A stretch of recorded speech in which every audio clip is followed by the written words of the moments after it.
Sejam todos bem-vindos pelo Pão para hoje. Esta semana nós temos pensado bastante sobre a meditação. Como a Bíblia nos ensina a meditar. Mas há um outro lado também, na parte de meditação, que eu acho que pode ser perigoso. Porque são duas influências, duas forças que estão, às vezes, tentando dominar a nossa mente, os nossos pensamentos. Uma nós sabemos que é o Espírito Santo. E o outro também sabemos quem é, que é o diabo. É Satanás, que gosta de agir, muitas vezes de uma maneira sutil. Às vezes a Bíblia fala, ele se mostra como um anjo da luz. Às vezes ele se mostra como um leão que quer nos devorar. E ele age através dos nossos pensamentos, sentimentos, e por isso nós precisamos saber muito bem o que está nos dirigindo nas nossas meditações. Além, lógico, que nós temos também a nossa própria mente, que é muito criativa também. Mas hoje eu gostaria de falar um pouco mais sobre as duas influências mais fortes, que é o Espírito Santo e o Satanás. A grande diferença entre os dois é que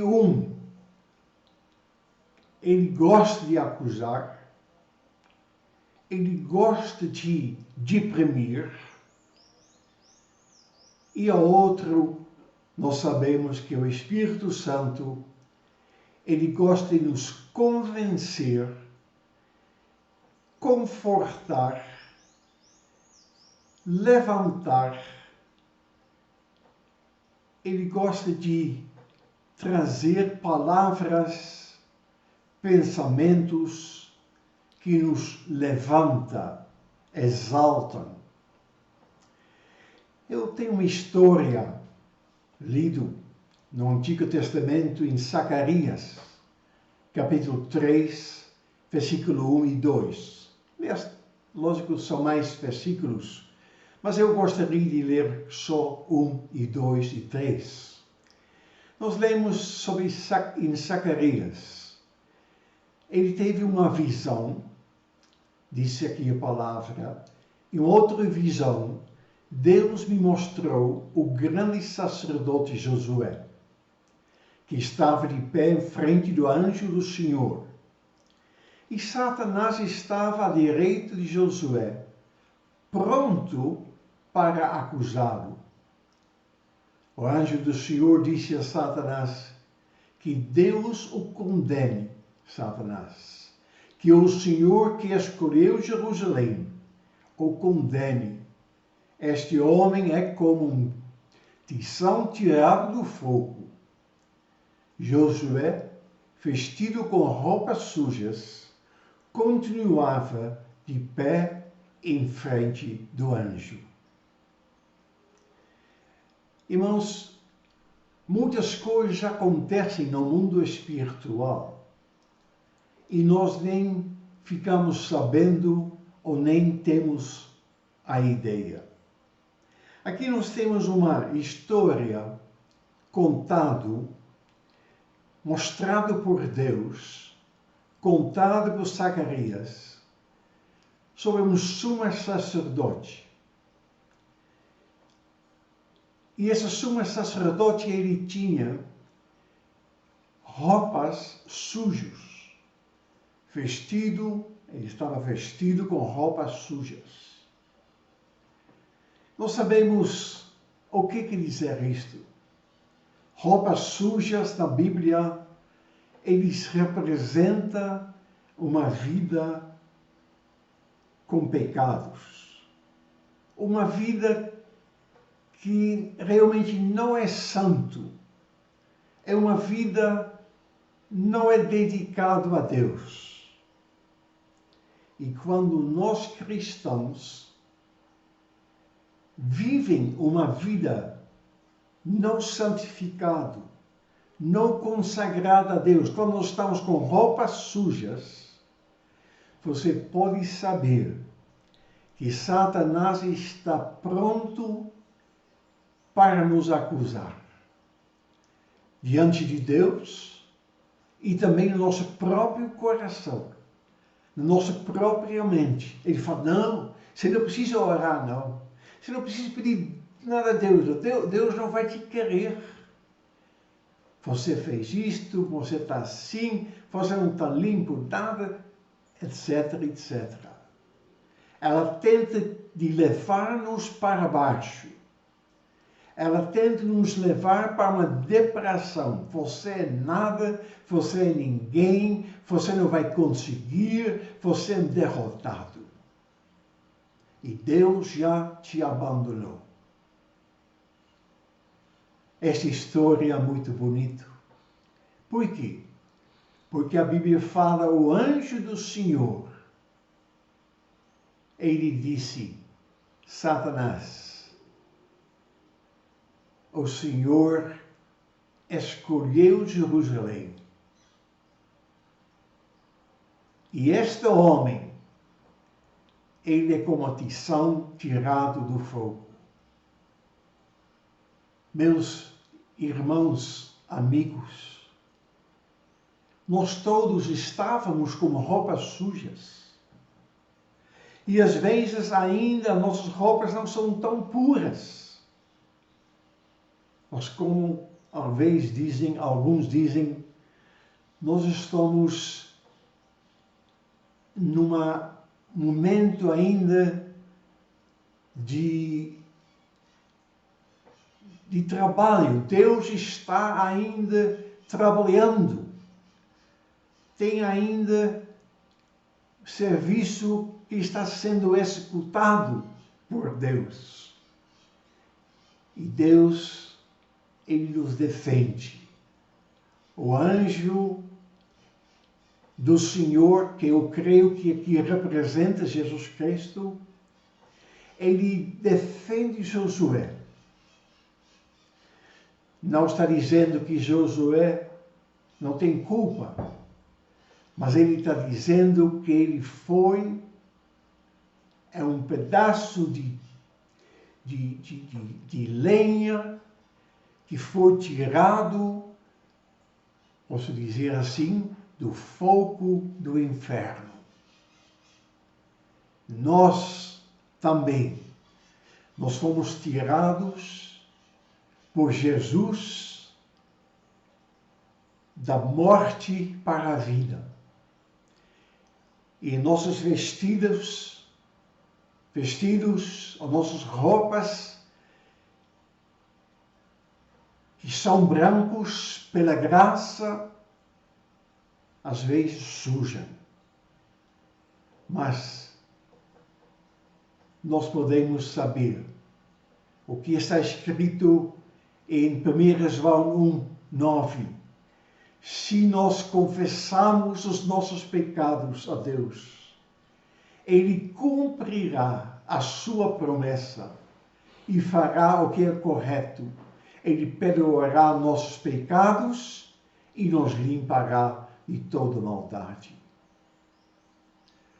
Nós sabemos que o Satanás, o acusador, ele está de olho em nós. E cada vez quando nós pecamos, ele vai nos acusar diante de Deus. Mas eu louvo a Deus pelo advogado que nós temos, pelo Cordeiro que nós temos. E se nós confessamos nossos pecados, Ele nos purifica. Apocalipse 12 disse: o acusador dos nossos irmãos, que estava diante de Deus para acusá-los dia e noite. Acusar é condenar, é tentar fazer divisão, é tentar fazer atritos. Mas, meus irmãos, nós ainda não somos sem pecados. Nós estamos crescendo, graças a Deus. A obra está sendo executada em nossa vida, pelo Espírito Santo, pela Palavra de Deus. E quando nós meditamos, Deus vai nos fazer lembrar, às vezes também, os nossos erros, os nossos pecados, as falhas. E nós podemos consertar, nós podemos confessar, e nós podemos receber perdão do Senhor na nossa vida. E em Romanos 12, versículo 2, disse: por isto, não vivem mais como vivem as pessoas deste mundo, mas deixe que Deus transforme por meio de uma completa mudança de mente de vocês. Assim vocês conhecerão a vontade de Deus. Vocês vão saber aquilo que é bom, perfeito e agradável a Ele. Irmãos, a meditar, nós vamos meditar naquilo que Deus é. Nós vamos meditar naquilo que a Palavra de Deus nos ensina. Nós vamos meditar naquilo que Deus quer que seja transformado na nossa mente, para que nós vamos ficar como Ele quer. Então, não deixe, quando você está meditando sobre a Palavra de Deus, não deixe que seus pensamentos vão ser levados pelo lado de condenação, pela desespera, pela ideia que você não vale nada. Mas lembre que Deus disse que quando nós confessamos esses pecados que o Espírito Santo está nos fazendo lembrar, quando nós confessamos, Ele nos perdoa.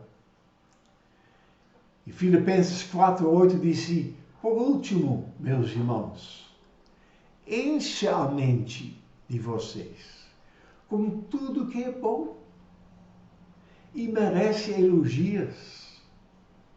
Isto é, tudo que é verdadeiro, digno, correto, puro, agradável e decente. Enche esta mente. Pensa nisto. Medita nisto. Não fica olhando para as suas roupas sujas. Não fica ouvindo as acusações, mas declara aquilo que Deus falou. Que o sangue de Jesus nos purifica de todas as pecados, nos limpa de toda maldade. Lembre-se aquilo que ele fala em Pedro, que nós fomos comprados, não com ouro comprado, mas com precioso sangue de Jesus Cristo. Eu escrevi essa semana que isto me ajudou tanto. Porque eu acho que Deus, Ele sabe que Ele comprou. Ele conhecia e Ele conhece todo o nosso ser, todas nossas intenções. Ele não se enganou. Ele falou, eu quero você. Você vai ser meu. Eu vou te fazer um santo. É um filho amado. Eu vou te fazer uma pessoa forte e corajoso. Não dá, nesse sentido, de decepcionar Deus.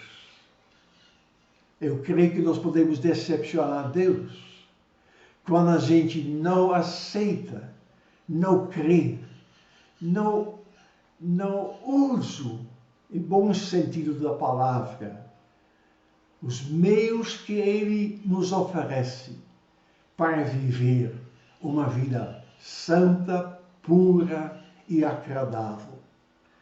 Para ter uma mente pura, para pensar coisas que são boas, agradáveis e dignos, para ser, meus irmãos, realmente filhos que resplandecem a glória de Deus. Então, a luta que nós estamos tendo aqui na terra é naquilo que nós estamos pensando. Muitas vezes a nossa mente, ela acompanha o inimigo. Por causa que a gente está vendo e ouvindo. Mas eu te peço, vai acompanhar aquilo que Deus fala. Se alguém está em Cristo, nova criatura é. Que Deus te abençoe essa semana. Que você pode viver, não do seu próprio poder, mas do poder daquele que ressuscitou Jesus dentre os mortos e que nos deu o mesmo Espírito que ressuscitou Jesus. Que Deus te abençoe. Amém.